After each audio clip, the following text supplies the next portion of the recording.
Good evening, everybody. My name is Mike Noreen, and welcome to the latest installment of the River Falls Sustainability Speaker Series. I'm thrilled to see such a nice crowd here in the auditorium at North Hall. And thank you to those of you watching online, whether it's right now or next week. So appreciate you all being here. Um, I'm representing one of the sponsoring organizations, Hope for Earth.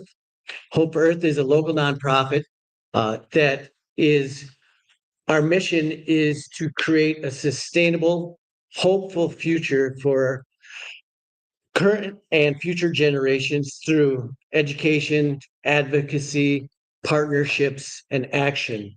And we're proud to be sponsors of tonight's event. Our other two sponsors are the River Falls Public Library, who has been one of our supporters and suppliers of tech for the last 5 years, and the UW River Falls Office of Sustainability. And you'll see a number of students here, and please check out their tables on back. They're doing lots of great things. So I encourage you to go check them out. I'm going to now read our presenter's bio, and I'm going to, excuse me while I read this off my phone.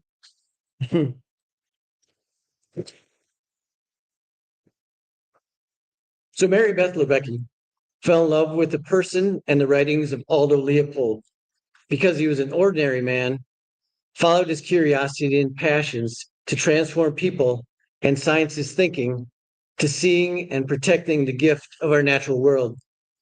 He was a captivating writer. She began with her friend's definitive biography and then did archival research of her own, talking to his daughters, Nina and Estella, first to write her children's book, and then a biography for the layperson, A Fierce Green Fire, the life and legacy of Aldo Leopold. The first edition won the Minnesota Book Award for biography and the Wisconsin State Historical Book Award. Lorbiecki has a master's degree in writing and literature with undergraduate concentrations in journalism and theology. Lorbiecki has received numerous awards for other children's books. And after an adult book on Leopold, she expanded into the area of eco-theology with the following St. Francis, John Paul II's call for ecological action and activism, with Appalachian Uprising, Larry Gibson, and the struggle against mountaintop coal mining removal. She's currently working on a musical based on one of her children's books, a podcast on her Appalachian research, and a book of essays on healing Christianity. Please welcome Marybeth Lorbiecki.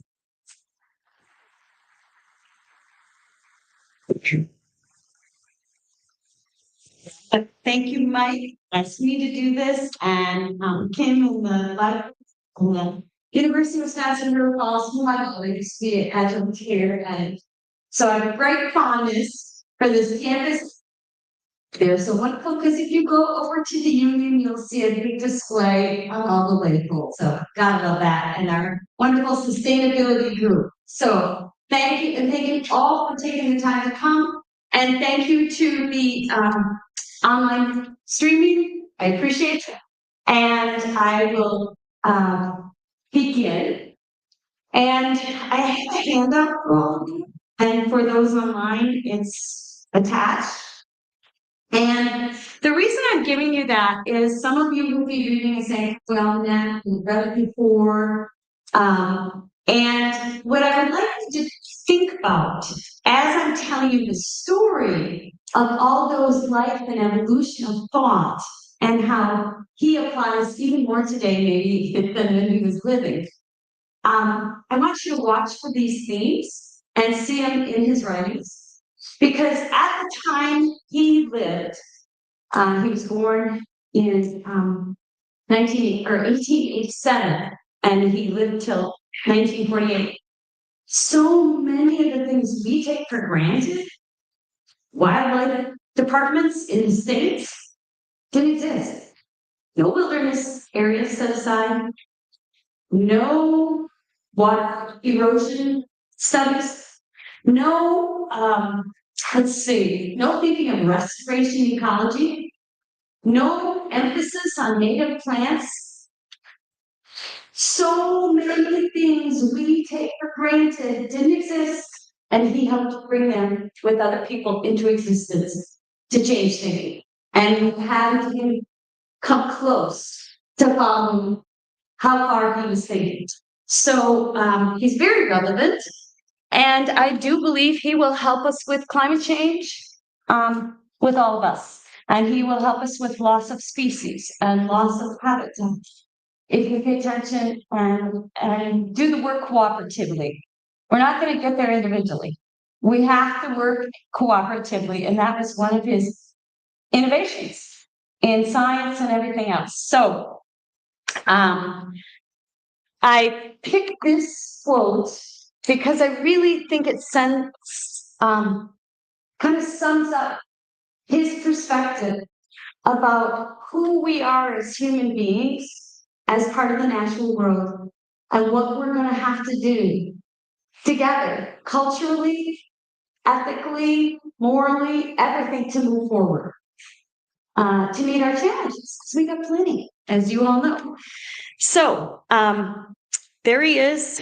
He's out there in the Southwest, looking out.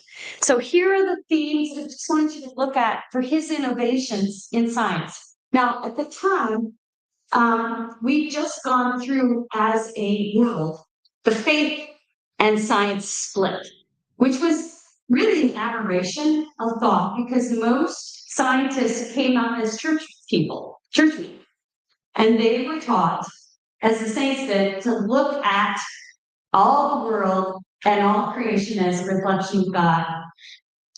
So it's very strange to have had that split then, which I think happened over the spat over evolution. And because Darwin had been a churchman, and then it split because they couldn't think, well, could you have evolution plus be creative? Or just put a little longer time zone on it. That's all you have to do. And you know, if you're thinking a day, well, a day lasts for 1,000 years for the Lord. You know, I mean, you don't have to have a split if you're Christian.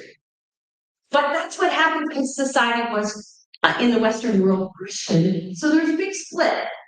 And in a sense, Leopold, from the scientific point of view, was in a sense bringing some of these thoughts back together in a very unusual way.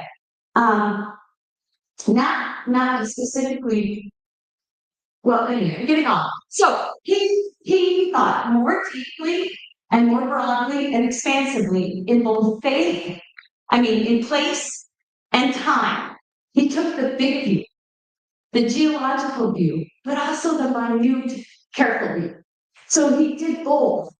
And he was thinking community-wise. And I'll show you how that evolved. Deeper, more ethically, wanting to help people say, well, plants all out there. Take care of it. We don't have any rules. There wasn't, any thou shalt not, thou shalt do this, thou shalt do that. There wasn't anything to go with that. Specific criteria to judge is something good or bad in how we act towards the land system. So thinking more creatively, more cooperatively, with curiosity from many perspectives, looking for win-win situations and solving what Wendell Berry, then building on Leopold, later called solving for pattern, where you look for the intersection of ways that we can fix things together. Like that's what you'll see in sustainable development now. You have to work with the people who live in a place and hear from them how they work with things, and then come up with solutions and move it forward. And education of girls has become part of ecology. It's very interesting how many win-win solutions come when you look from many directions and look cooperatively to come up with solutions. Think scientifically in details and interrelated variables, thinking strength, diversity is strength and stability, thinking more widely, how valuable our wild species and what they have to teach us. Thinking more culturally, how do we move the culture forward? How do we stay hands-on? So many people are depressed because they're staring at screens all the time. He was even back then saying, hey, we got to do more hands-on stuff. And I just, as a side, I just have to say it. My son, who's an engineer and goes to the office every day, and I think he comes home now and first he was building watches, and then he was doing leatherwork. So now see, at Christmas, it was like little cobbler's place at our house, clunk, clunk, clunk, on the dining room table. And it just was so cool. He makes these beautiful things. And the Leopolds did that all the time. They worked with leather, they built bows and arrows and everything, and they gave them to him for Christmas. And we need our hobbies, we need our hands very much. So he was always like, get outside, get with your hands, thinking more in terms of restoration, because we're gonna have to, and he was already noticing that. Thinking more internationally and connecting that way. And to sum up, thinking with more love and respect for all members of the biotic community, including humans, and the least. The little species, the people you don't think will help, often end up being the ones who have the solutions for help. So it was all the way.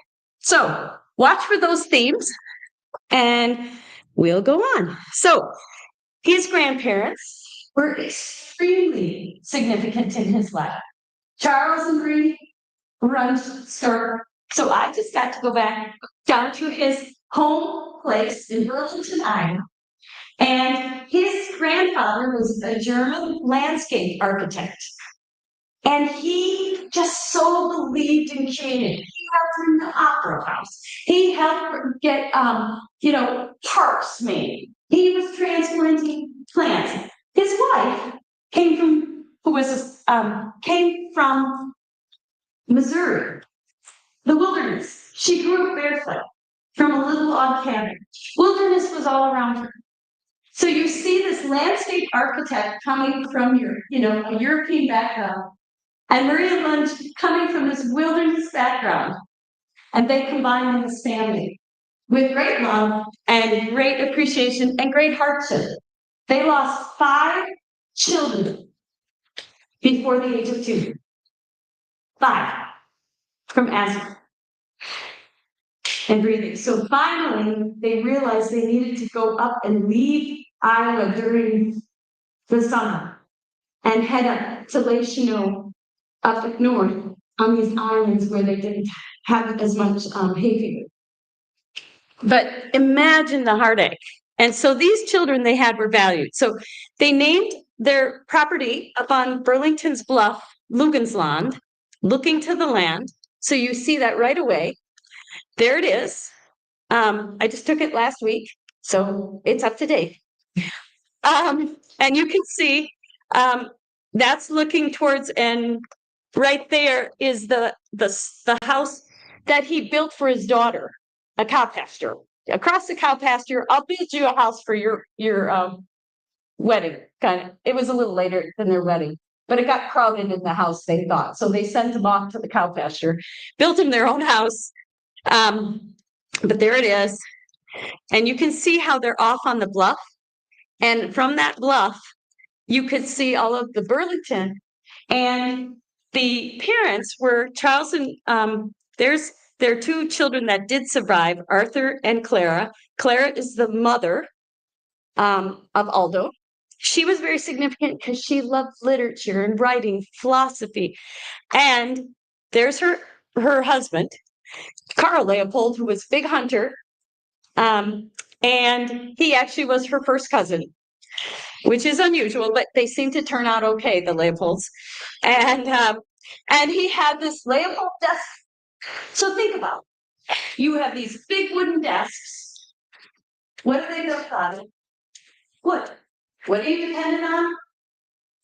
Timber. You are dependent on all of our logs coming down the Mississippi. Fewer and fewer and fewer were coming down the Mississippi, and they knew if things didn't change in forestry, there would be no company. And I forgot to tell you, in your slips, I gave you the timeline for the dates, just in case you want to follow along. So I think timelines are really boring, but they're very useful.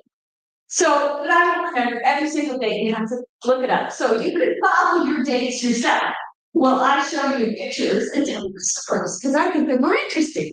So they're sitting on this bluff, and when they have and there's their house that they built, and there's the family. So Clara, and the eldest is Aldo, his sister Marie, brother Carl, and Frederick. And there's Clara. Okay. Now, everyone knew that Aldo was the favorite. And the rest of the family said, yeah, he's mom's favorite. Definitely. He gets all the attention. But he's worth it. He actually, there's something special about Aldo. So anyway, and Carl became a big hunter, and Fred became much more of a wood duck specialist and into the naturalists and protecting wood ducks. So he helped bring wood ducks back down there. And Marie was in gardening and transplanting like her mother and her grandmother. So there they are. They would go hunting, Dad, and you can see there's Aldo, and Carl's kind of right there. So from the beginning, Aldo tried to there, but his family was worried about the timber being lost. Oops, I keep walking around. The timber being lost, and they were worried about game being lost. Because at that time, we were losing species quite a bit. Because they were being overhunted, they were being hunted for restaurants and things. And we don't have refrigeration at this time. Think about it, how many ducks and doves and everything you're shooting is wasted. Because there's no refrigeration. Massive hunting going on. So, and he's following his grandfather's and his mother's delights by watching nature. So he's very much a naturalist from the beginning. This is one of his early sketches. And he says, you know, he loves all the birds, but he loves the wren. There he is with his dog, Spud. He had a lot of dogs named Spud. And he would explore and tramp, called it tramping, and go all the way. So this is actually photographs of the places he would do, stars, caves, and things. And he would write all these notes, and he'd make little maps. So even then, he was trying to document and really make something that he can share to someone else and that he can use to make sure he doesn't forget anything. Really amazing at documenting from a young age. And then his mother would check all his writing to make sure it was good enough. But here's a sample when he goes to school. So they send him to school out east. He's not the best, let's just say. He's not the smartest guy on the thing. He likes to go out for some work and just tramp. So he's doing great in school. But he's still pretty cocky. He's cocky about what he does know. But except for math. He's not great at math. So he goes, makes his maps. He studies. So then he decides he's got to go into forestry because that's the most adventurous of the things. He can be out close. He can be out with the animals and plants and everything else. And he can do something great and adventurous. So Gifford Pinchot at that time has been coming from the French School of Forestry, and he convinces President Theodore Roosevelt, forestry students, you got to have a bank account, basically, of your forests. They're your reserves. You can't just cut them off. So you need to basically take an in-grant plan, put it into forest reserves, so that we're not losing anything. With just logging, with just private industry doing stuff, we will lose it all. So President Roosevelt says, okay, now I when I say take all the Native American lands, I wasn't promoting that idea. I was just saying that's where the got the lands from. And that's why the name, like Apache Forest. That was their list. So I just wanted, I didn't want to say that I was promoting it. But that was our national forest, came from that. And so you see him, he always stands out. Which guy do you think is Leopold in that graduating class from Yale? Yeah. Dresses different from anyone else. He's so excited, and he's a dandy, so he likes clothes. And he gets out, look at them. He's in his nice, cowboy outfit. He loves it. So here's his group. Now, do you think you can find him again?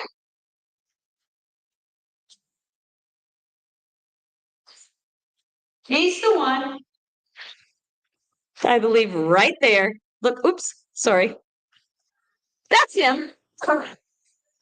Anyway, you saw him. He kind of was dressed slightly differently.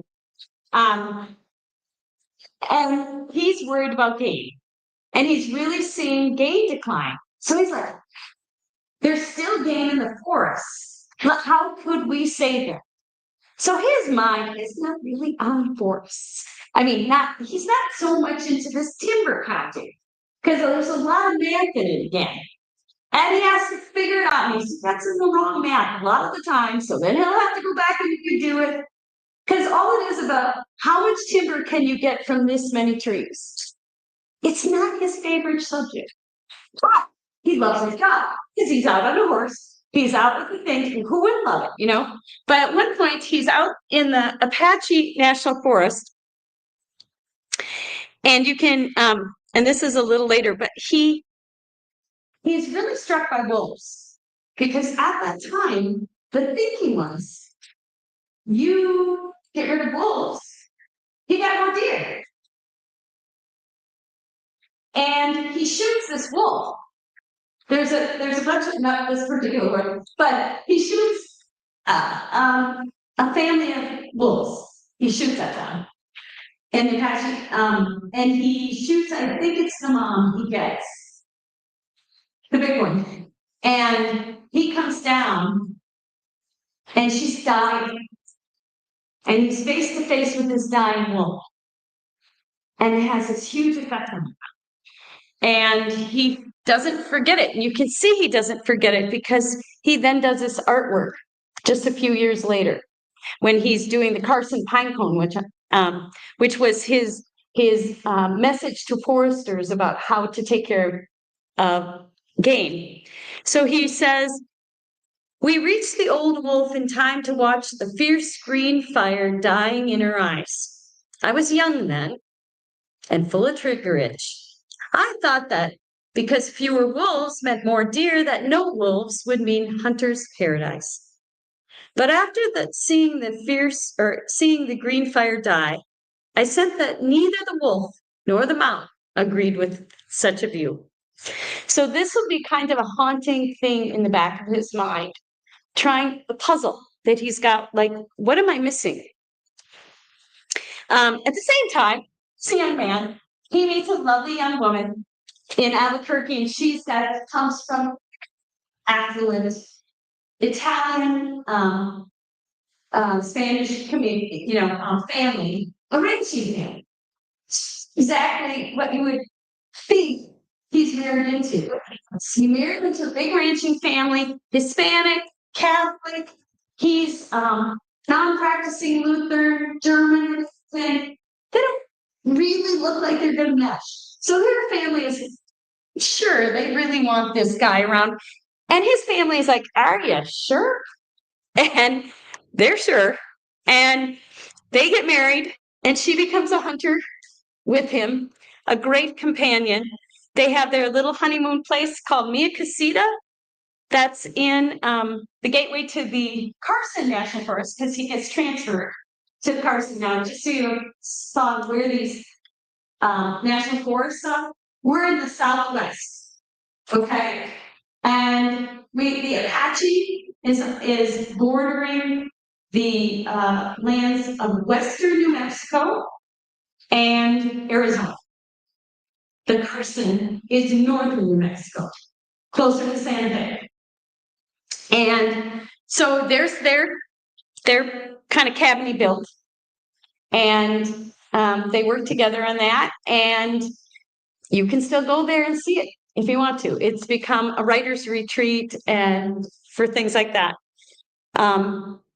for land writers, kind of. Then he ends up with these big games. He's trying to make game groups. So they were like, you've heard of the Trump Pusher from America? Is it and Isaac Walton and the Bone and Crockett Club and things? Those were all early game societies. And he was trying to build more of those. And they eventually they unite and become the National Wildlife Federation in the 30s, all these small game things. But he helped promote them, helped build them, helped create them. And that was his big passion. He was getting a little off his forestry topic. They have to keep reining him back in. What are you supposed to be doing here in the forestry department? Well, he ends up in Albuquerque with his wife. And they now, just so you know, again, moving forward, you can see that his influence there, well, before this, wait, there's a crucial piece, and you can see this on your timeline. He's out in the wilds.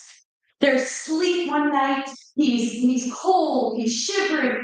He ends up kind of collapsing on his horse. He's got liver disease, nephritis. If it weren't for a Native American family who found him and nursed him back to health, he would have died. He then is out for practically a year from nephritis. And that was a crucial year. So I would want to skip that year. It doesn't have a photo per se of being sick.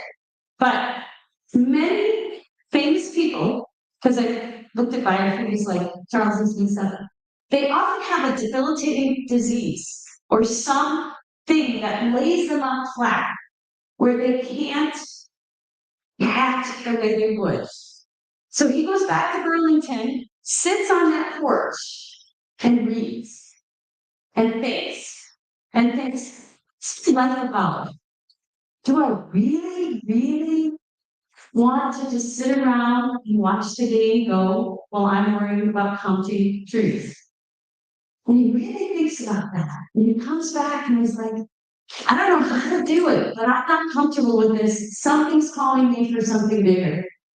And he's been looking and reading all this philosophy, Thoreau and all these other philosophers, Emerson and but some German ones and everything else. I'm thinking Gaia, everything. He's just like, I can get this bigger, thinking deeper. And it was that year of being laid out flat from nephritis and wondering if he was going to live that challenged him to think, what's I'm living for?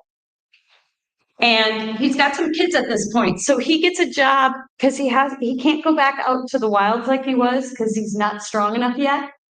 So he ends up in office jobs. He ends up doing inspections. Now you'd think, who'd want to be in the office of inspections? But it works because it makes him have to pay attention to details in a way he hadn't. So he kept being reprimanded by his supervisor. It's close enough. He learned to check things and look more carefully, slowly, and document it well. So even that was really good for him in part of his thinking. So he's constantly growing. And he ends up in Albuquerque, as I say, which has been, has a lot of things honoring Aldo now because he was hired as a kind of a booster for Albuquerque and a city planner. And it's he who said, save your old town. He's got this Hispanic life and everything. He's like, save that culture. He's the one who helped preserve Albuquerque's old town and get little parks all the way through Albuquerque, imitating his grandfather. We have to have parks for the people. So he gets those. And also Frederick Law Olmsted is doing this at the same time. He's not doing it in a vacuum, but he doesn't want to be a city planner. Let's face it. That's not his calling either. So he's been building all these game societies. He's been doing that, but dang it, it's not working. Something is still not working. So he ends up, he's not making enough money. And he's got 5 kids now, or 4 kids. But you can see here he is resting, fishing by the Rio Grande. They now have along the Rio Grande a nice little placard for Aldo Leopold. But he starts to think about healthy land. He's been taking different trips to places, and he's paying attention to the lands of his forest that have been cut and grazed. And he's in the office of grazing for part of the time. So he's doing grazing permits. And then he's seeing non-grazed healthy land. So these don't go together. And I'm not seeing as many birds here. I'm not seeing as much wildlife here. Something is wrong. How can we look to healthy land to figure out what it is? Not just sick land, but what about the healthy land? So you can see him on his adventures in the river of the Mother of God. And he starts thinking, it's the wild places that haven't been ruined that feed our soul, feed our recreation, feed our science knowledge as base, like it's your base. They always, say, could we get a base thing before, like for your calcium level or whatever? Let's find some lands that are wilderness and keep them for base scientific purposes for comparison. He puts in a proposal for the very first wilderness place. There was also Arthur Carhart was thinking like him. He was also in the Forest Service, and he suggested one on the White River and the White Mountains in Colorado, but Leopold's made it through first. So he hits the first one. And it doesn't go through right away. It takes a lot of pushing. And with his growing family, he's got to go. So he goes back to Wisconsin. He goes back to the Midwest, where he can make a little more money at the Forest Products Lab. Okay, so how many of you think he belongs in a Forest Products Lab? Okay, the guy who needs to be out in the woods all the time? Oh my God, he gets sick to his stomach practically every day when he goes to work. So he doesn't last long. So what happens is a bunch of hunting companies, your ammunition people, the Remingtons and everything, they get together and they say, hey guys, hey, we heard about you and you've been doing all this game work. Could you please find out why the whole Midwest seems to be losing any game? Because we can't sell ammunition and guns if there isn't anything to shoot. Yeah. So they hired him as a consultant forester to find out why. So he goes around, he starts surveying the whole Midwest and taking inspection notes on what he's seeing, doing minute survey accounts of population as he can do it.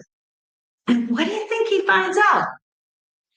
Where the habitat is gone, so are the animals. And he's like, we've been thinking it's predators. It's loss of habitat. So in 1931, he publishes the first report where he's surveying. It kind of shocks people. It's like, are animals over hunting? Yes. But they have nowhere to live. They have nowhere to get food. So then he also, this is how curious this guy is. Now, he doesn't have anyone backing him or anything for money.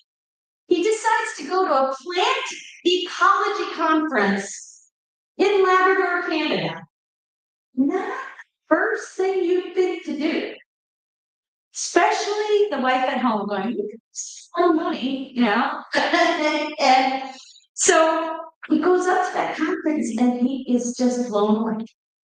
Because they're talking interrelations of different plants. And he's thinking, well, nobody's talking about interrelations of different species. Well, so he learns from the plant ecologists, and he's thinking how plants, if you have grouse and they need a certain plant to eat, or if you have, the plants are affecting, that's the habitat connection to the wildlife. So he's like, okay, I got to go up there. But that starts his whole thing. He's like, God, I gotta put these pieces together. So he starts putting together the stuff he learned from the plant ecologists, the stuff he's learned from all these plant surveys. He started to do, he's been hired to be in a UW-Madison extension, just a person to talk on the radio, to talk to farmers. How can you build more habitat? Because if the farmers weren't going to build habitat, we weren't going to have it because it was mostly farm in the Midwest. So he's teaching them, have cover crops. I mean, not cover crops, keep kind of wild sections around your crops so that the animals and birds and things can go there. Make sure that you have rows so you can stop any wind from coming through. Make sure you keep wood pickets and things like that, because your grouse will hide under there. Don't clear everything out. So he's telling, how to do woodscraft to all these farmers to keep the wildlife on their farms. And then, so he goes, maybe we should have this professor, UW-Madison. So, okay, he gets hired. And he becomes, first in the world, a game management professor, a department of one. Okay? There wasn't a state game departments. Think of that amazing step that just happened. That has transformed every DNR, if there are now DNRs, across the states. So he's got the first textbook because he had to write it himself. No one else was going to write it for him. So he writes the first textbook. He starts having undergrad and graduate students at the same time. He's exploring our wilderness, Boundary Waters Canoe Area, which was not yet a wilderness designation, but he'd heard about it. He goes up there, he ends up talking to Sigurd Olsen, not in person, but they start corresponding, but Sigurd was much younger than him. But he's advocating already for protection for the Boundary Waters Canoe Wilderness Area. So if anybody, like me, has it as your favorite place in the world, we can paint it part two. So you can see him up there fishing. You can see the nice, everything. So he starts starting the healthy things, and he's starting to come up with this theory that we have to look at all the small species and see how they work together. So you start to see him paying attention, not just to species, but land parcels and things like that. Keep all the cogs in wheels, basically. And he has this lovely metaphor. The intelligent tinkerer doesn't lose any parts. So anyone who's taken apart your car pieces or a clock or anything, you have to keep all the pieces. And many of us, at least me, always end up with a few extra pieces at the end, or ones that fell under and you lost them. I never could do it. I just could never put something back together. But that's what he's starting to figure out. How do we put it back together? So, and he also learns that part of the problem is we don't learn to love the land because we don't even know the names of things. We don't look at, like, how many of us, well, you probably guys are all exceptions, but in the general public can walk from their car maybe to a grocery, little market or any place, name the different trees that they see. How many people can name the different trees or the birds they see in their own neighborhoods? Good for you. But many cannot. You're a horse, you cheat. You've been trained. But the everyday person often do not know the species they share in the neighborhood. They're not looked at as part of their neighbors. They really are. And he's like, don't you want to know who you live with?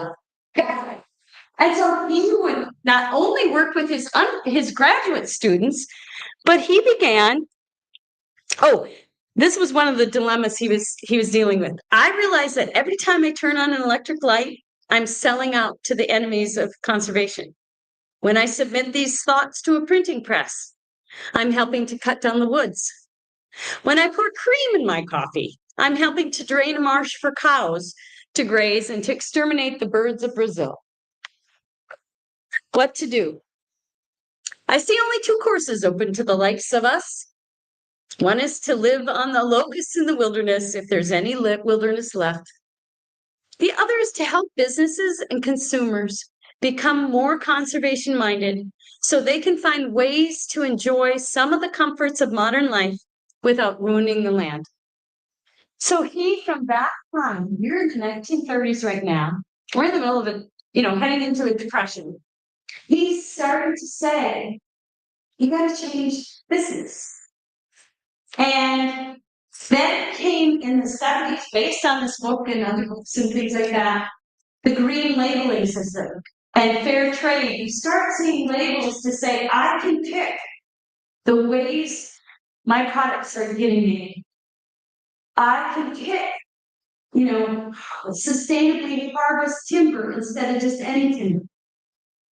I can use my power as a consumer to try to pick and to promote the things I believe in from the beginning on.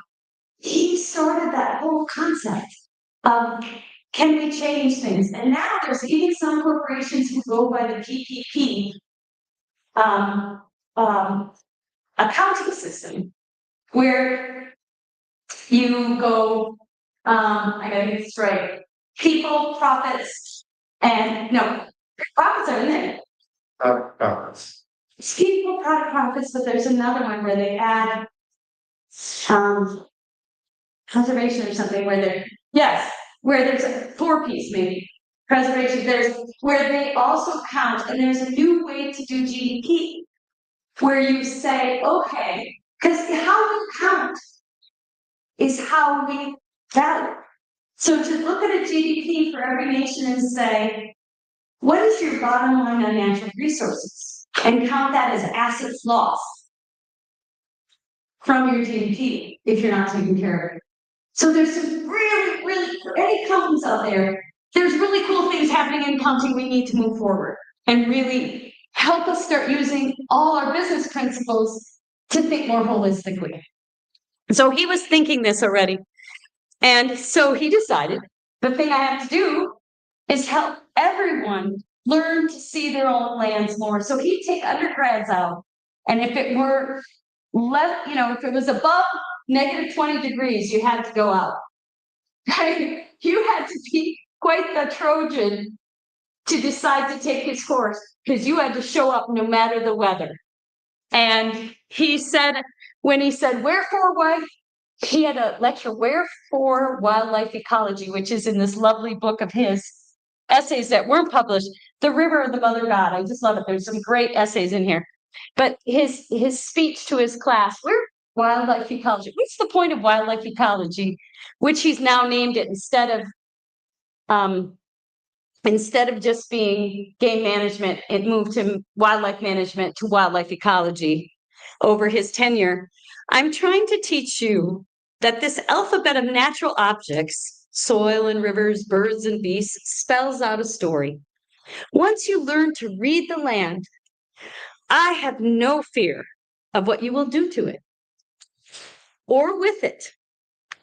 And I know many pleasant things it will do to you. I love that. I just love that. So now we're entering kind of the end period of his life. He wants to start putting in all that he's thought of and come up. He wants to start putting that together, hands-on, to prove some of the stuff works. So he can't afford anything for a hunting shed. So this is what he gets. In the taxes, this is a piece of property that was ruined farmland, and it was finally taken over by the tax rolls, because they didn't even pay the taxes, they just abandoned it. So we got it for cheap in the Depression. And it's just an old chicken coop. That's all that's left. With shit in it, excuse me, which scat in it still. So first they had to clean that out. Then they'd make their own bunks. Double bunks where you just come in and you roll up in your blanket and you're on some straw, So there's a bunch of just double bunk beds they make, and they put in a fireplace in this old chicken coop and put a little simple table in it, and that's their shack, and that's their Taj, their Taj Mahal, their riches. And they decided to rebuild that land. That was going to be their family experiment. Can they rebuild this land system here? So it's really fabulous. They work on that. And there you go. They planted thousands of varied trees every summer or every spring, and then hand watered them with a bucket brigade from the river. From this, yeah, it's just amazing. And then they would do bow hunting, but not so much to bow hunt. Is they would do target practice, roving target practice, and Estella became amazing at archery. She even became a professor at the university, adjunct professor teaching archery. She won all these competitions. But that was not all. He's excited about this idea. This thing's opening up in all the departments that he works with. The plant department, everything. So a bunch of professors get together and they decide, the horticulturists and everything, they're going to have the first arboretum in the world dedicated to native plants and restoring the original Wisconsin. So they get together and they use fire ecology. So you'll see Leopold, again, the one who stands out, easy to find. He's there. They're doing fire ecology, which no one had ever heard of. That fire might be good to bring species back. Just like wolves can be good to keep balance with the predators, with the deer for healthy herds. And you see, there's another professor, the plant professor, Fawcett, who is helping in Long Neck.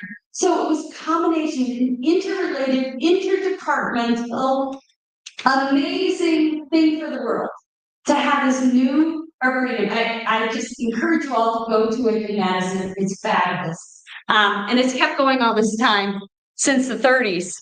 And so over the years, he's testing how big his pines are. He loved pines. There's his family at the shack, and it was their favorite place, and it really built their family, pulled all their family together. There he is doing all his scientific checking of the species, and he's starting to develop a land ethic. He's starting to get a facial tic.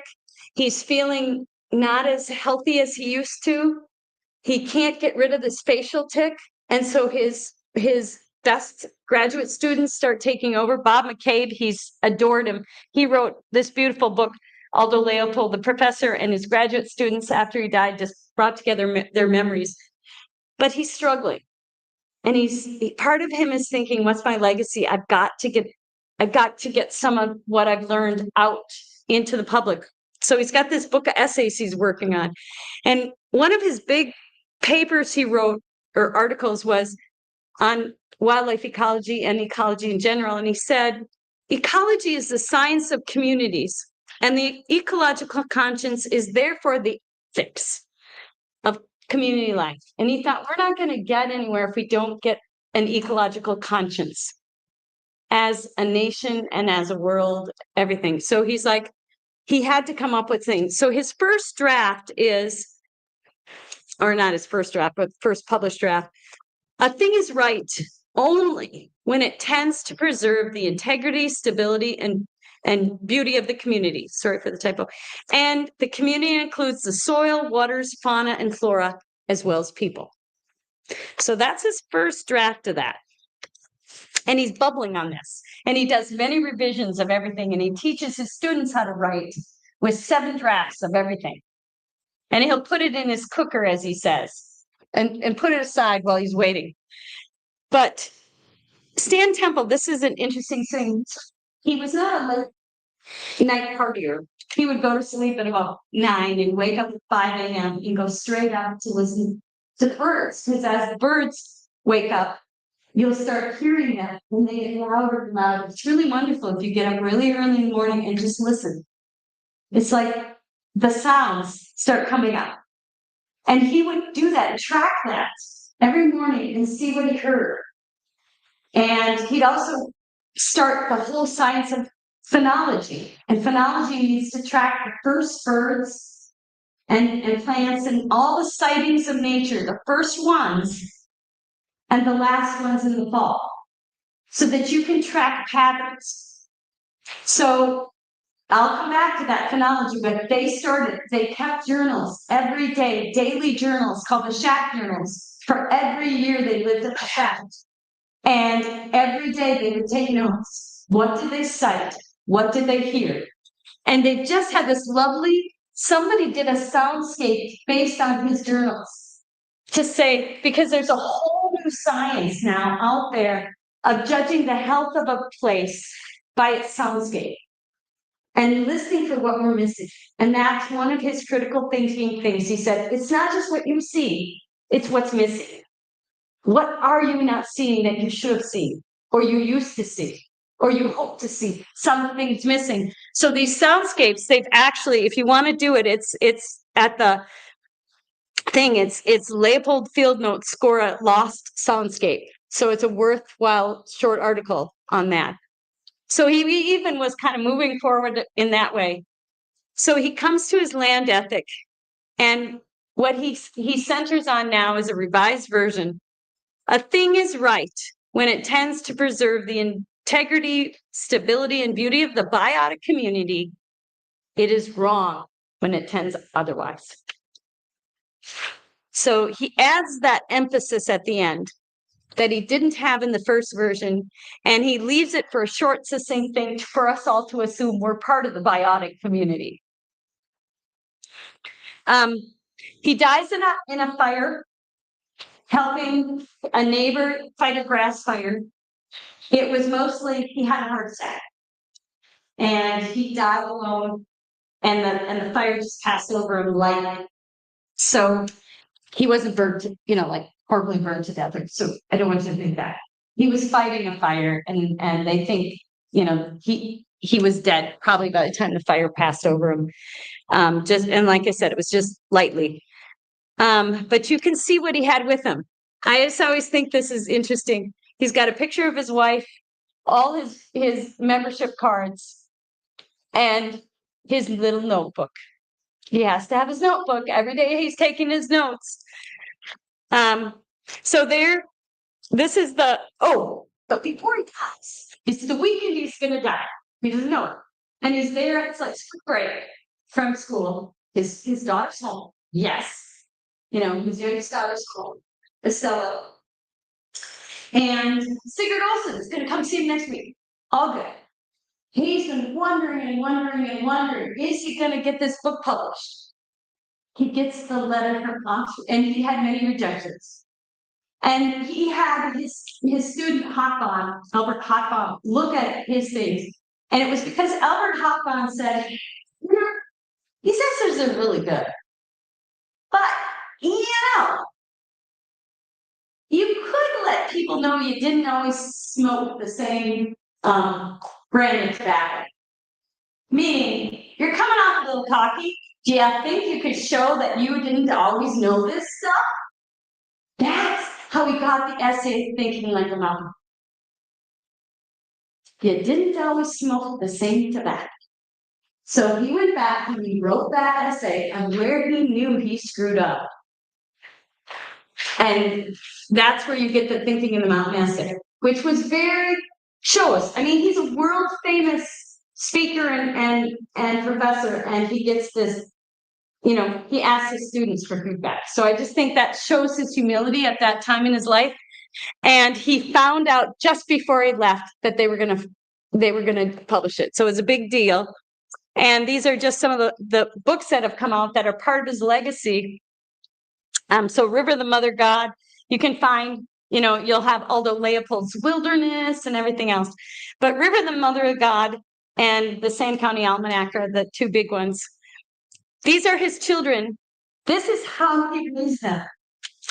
He has more children, and there's more members of his family in the National Academy of Sciences than any other family ever. 4 of them. And Nina, she's no slouch. She's that one. the first daughter. And I'll come back to her. These are some of his students. And I just put them there because they were definitely part of his legacy as well. All the work, the scientific work of his children, like Luna was in water. And the reason we have many of the dams, like the dam that was just taken out in for salmon with the Klamath and has brought all the salmon back, that was Luna's thinking, get rid of the dams. We've got too many dams. We're stopping the water flow and everything else. Starker was in wildlife preservation. Many people knew Starker. He did many important things.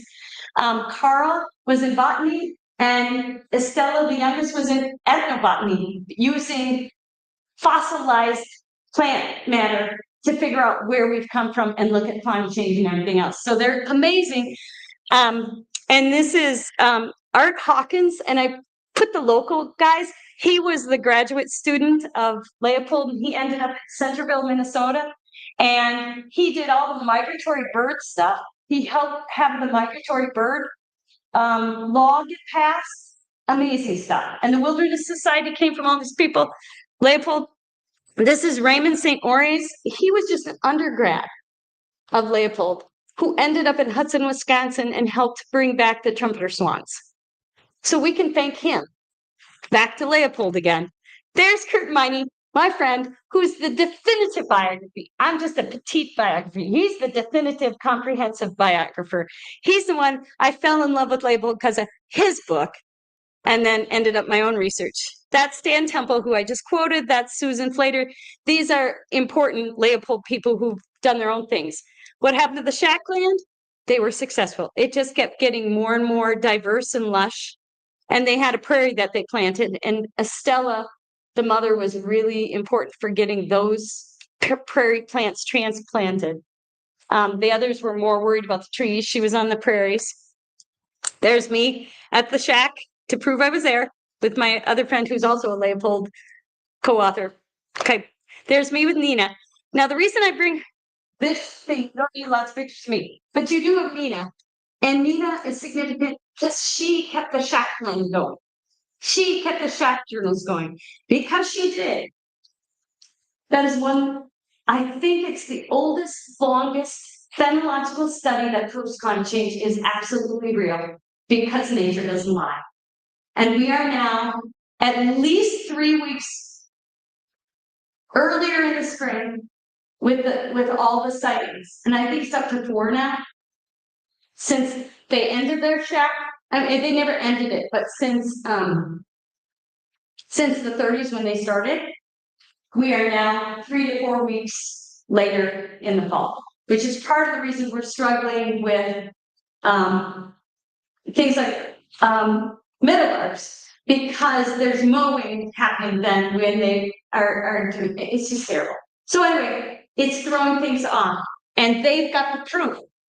And phenological studies just tell you it doesn't have to do with temperatures. This is how the land is reacting. This is what's happening. So she's incredibly significant and won many, many awards. So she's just as important as those other National Academy of Sciences people. There's a Leopold Center, so you can go and visit it outside of Baraboo, Wisconsin. And it is just down the road from the actual shack property, so you can get permission to go visit that if you want to. There are now 800 or more, there's more than 800 designated wilderness areas in the US, in over 44 states and Puerto Rico, and nations internationally have been following our lead. Harmony with the land is like harmony with a friend. You cannot cherish his right hand and chop off his left. You cannot love game and hate predators. You cannot conserve the waters and waste the ranges. You cannot build the forest and mine the farm. Sorry, another typo.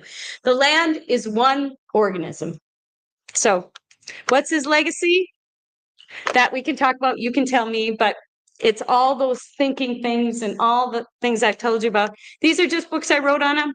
The key message is, he said, keep striving. We shall never achieve harmony with the land any more than we'll achieve absolute justice or liberty for people. in these higher aspirations, the important thing is not to achieve, but to strive. So, there we go. Questions? Oh, thank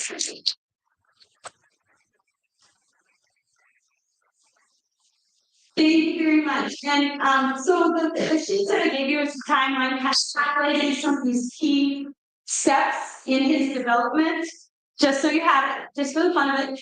I have also added some fun quotes that I really love, and then I added, because I know some people came to this over tomorrow or whatever, coming from the eco theology, like Christian theology. So just for the heck of it, I had done a Bible study once to show people how these ideas correspond. So I just had put some Bible sections that go with some of the essays, just so you can have dialogue, what's the same, what's different. So there you have it.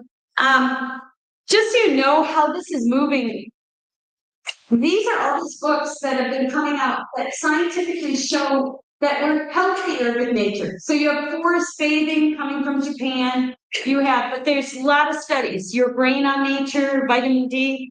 Richard Louv, as a research, he was just a journalist, started doing. He was the first one to a major breaking book to pull this all together. Last Child in the Woods. I highly recommended this. I just love this book, Last Child in the Woods. And it's for the Children in Nature Network that you can look at that has lots of resources. There's lots of books now on eco-theology, but one of my favorite authors on this is Matthew Sweet, who is like Reforesting the Faith and everything else. He started the Blessed Earth. The reason I like him is he's married to a Jewish woman, and he was an atheist emergency room doctor. And he came to his faith from a specific point of view from the earth. And it's just really interesting. He's got fascinating stories. And so he's got the Gospel According to Earth, which is not my favorite of all his books, actually. And he also has one on how Sabbath helps us rebuild. It's a built-in system that we're neglecting at our own health risk and the land's risk. So he's just got some fascinating books. There's lots of fascinating books out there. The Nature Principle. But anyway, so I just wanted to let you know resources out there. So you guys have to have some questions. So go ahead.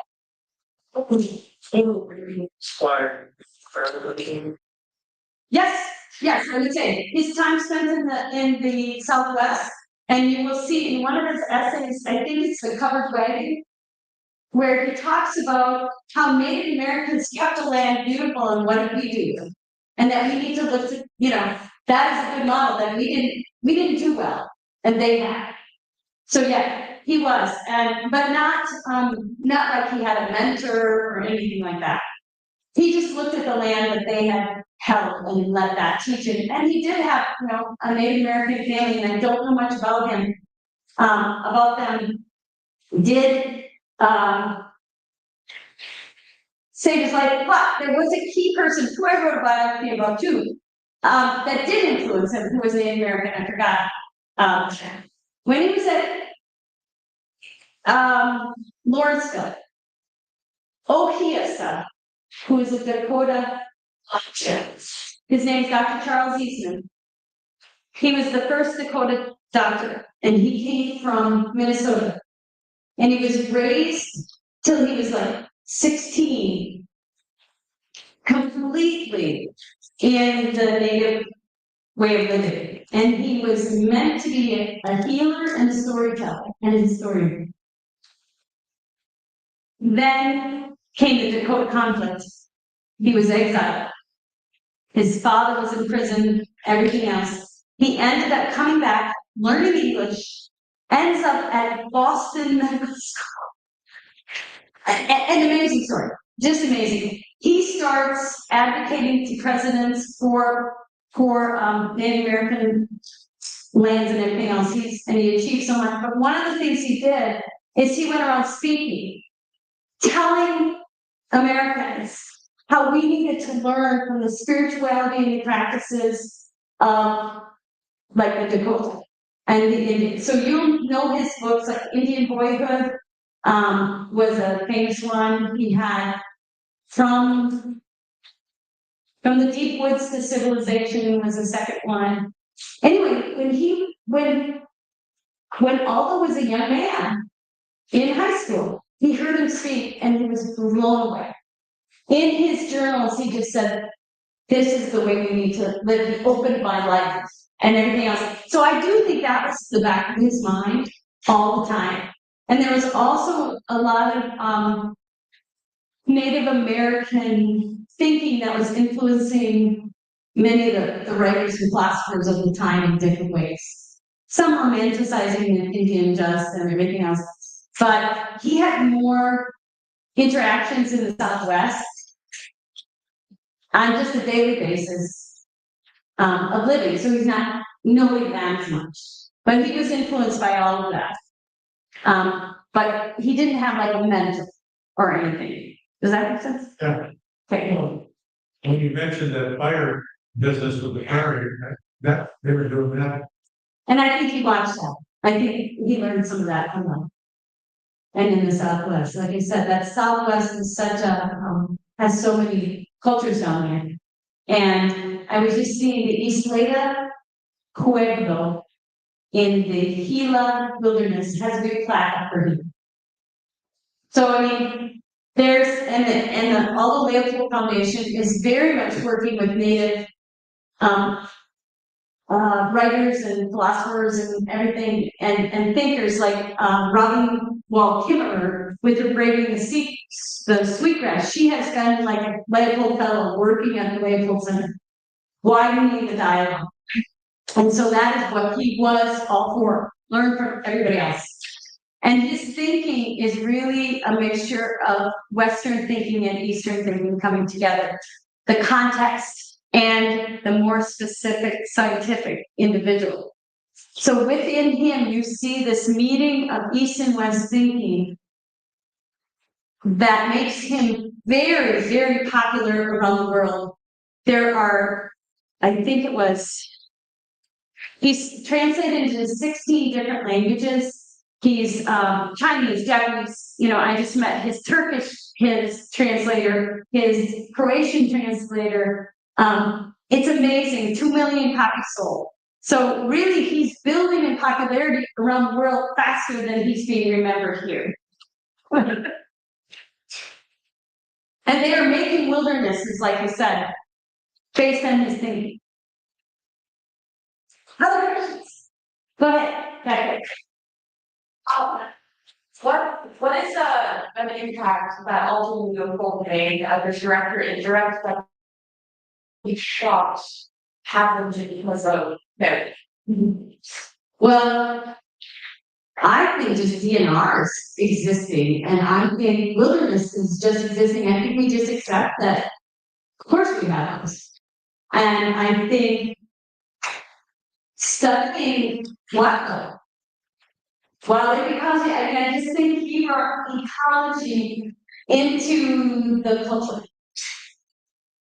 You know, he's taken from plant ecology and makes it widespread. So I think the whole concept of ecology could go to him. And he was, you know, we've had great leaders in thought in conservation for a long time. He was a product of very good people coming before him and very good people at the time that he was interacting. He did not think alone. What he did was he brought things together. So I don't want to give him too much credit, and I don't want to give him enough credit. But I do think, yeah, the everyday person would be shocked. I think if they knew how different our world would have been.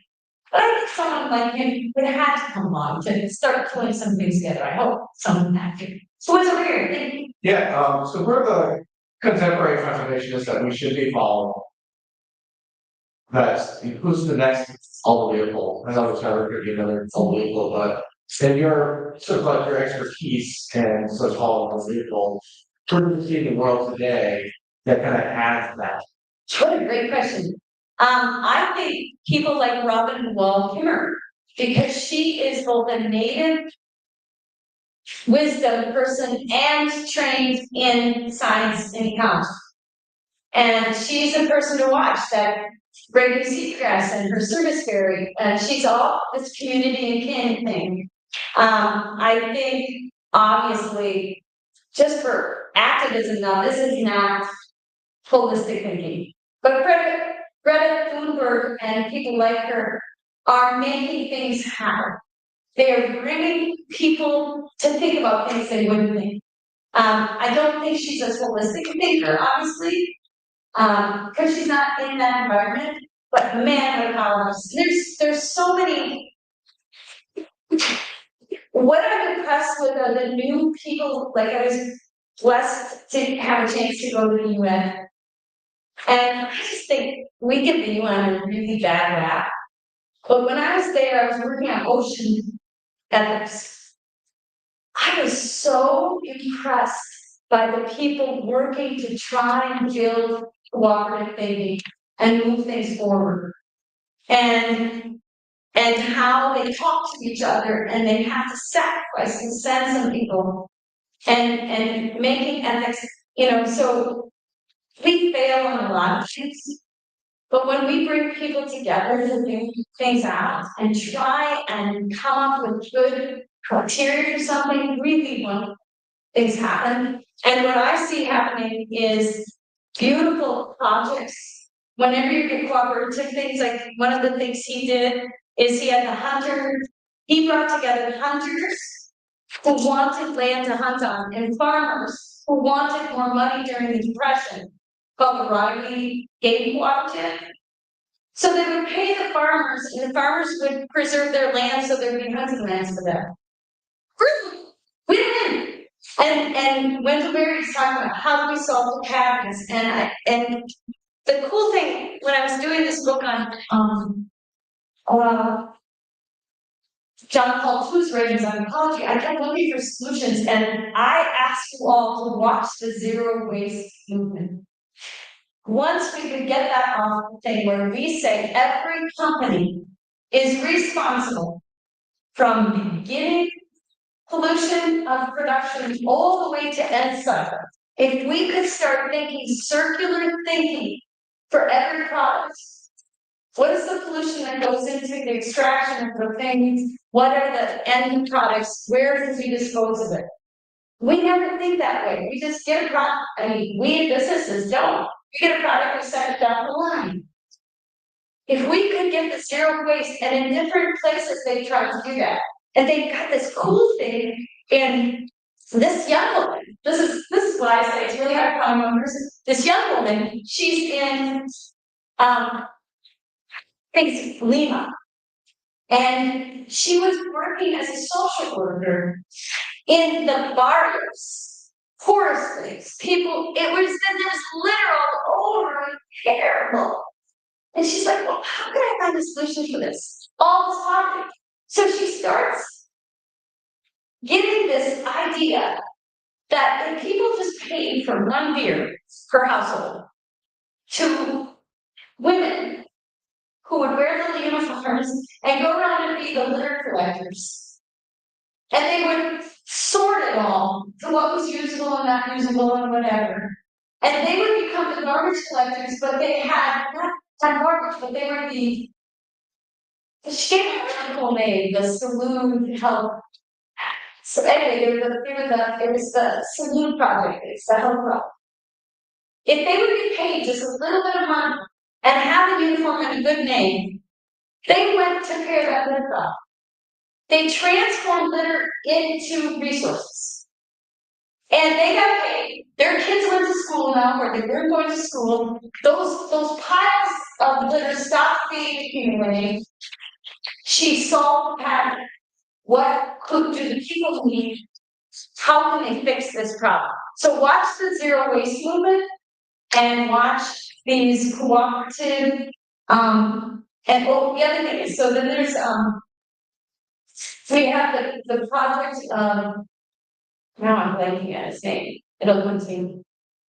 looking at how do people in Africa, in these communities that used to have common herds, and they would go and they found, looking at healthy land, that it was healthier for communal herds of great masses to go together than just leave the land as it was. So in Leopold's time, we were thinking just get rid of sheep and you preserve the land, right? Well, this man from Africa, and I'm blanking on his name, but it'll come. Anyway, he discovered by watching healthy land in Africa that if you imitate predators, what predators do is they massively move animals through a grassland, say. If you do that, and you get, you use livestock like natural wild herds, and you keep moving them across the range, they have the stomp and poop method. So the stomping opens the hardened earth. The pooping gives its fertilizer so that when the rains come and it brings up the seed beds by disturbing it, those lands become healthier for having wildlife. For having to raise things. The people are healthier because they've got livestock. They do it communally, so they're all doing it together. There's no one shepherd trying to do this. And so Poppins stop and poop method, and it's got a movement that is going through the US, and they are finding healthier land through finding what worked. How can we reproduce that? So it's the institute, but something institute. Dr. Oh, he's very, very famous. And he had worked with elephants. And he's got a great TED talk. And there are some people who don't like him and everything else, but if you look at it makes perfect ecological sense. You're trying to mimic the natural processes, and it works. And they'll show before and after, like drive out the lawyers and everything else, and there you see this beautiful land and the communities thriving. So, especially in third world countries or in developing, countries, when we find ways to have the people themselves thrive in harmony with the land, everything is good. So, other questions? Anything?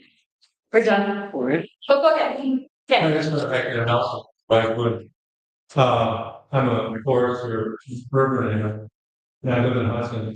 But, Marybeth mentioned to get out and take a walk. And thanks to the cooperative work that Mike has done with the school district, you now have a tree track on the school forest land off of that. If you like that one, we have 5 of them. Look up, Hudson tree track. The other thing is, if you go to the chat, be sure to stop at the environmental center and get a guide and take a guide to well worth it. And if you're in Madison, go to that Fort Protestant. It's amazing. It goes on. Yeah, and he did innovative things too. He just couldn't stand being in a lab. It just isn't good. So I'm not but it had a lot of blues. The smells of the blues and stuff. It's like, all this plywood and everything, gotta use it all. So it's good for not wasting products. But it wasn't his favorite place to work. Well, you guys have an awesome story.